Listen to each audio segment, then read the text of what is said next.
आई कुठं काय करते, मालिकेला निरोप की नवी वेळ. स्टार प्रवाह वाहिनीवरील आई कुठं काय करते या लोकप्रिय मालिकेच्या प्रसारण वेळेत येत्या 18 मार्चपासून घरोघरी मातीच्या चुली ही नवी मालिका सुरू होणार आहे.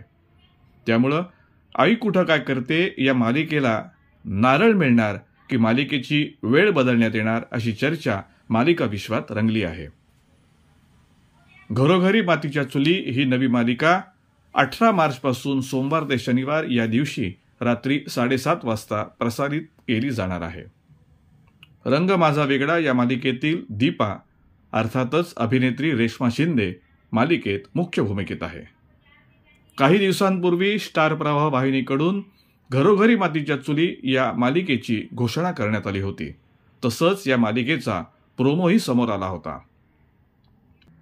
एकट्या सुईचा स्वभाव टोचणारा असतो, पण नवी मालिका घरोघरी मातीच्या चुली अशी जाहिरात करण्यात आली आहे. त्यामुळे आई कुठं काय करते मालिकेला नारळ मिळणार की तिची वेळ बदलण्यात येणार हे येत्या काही दिवसातच स्पष्ट होईल.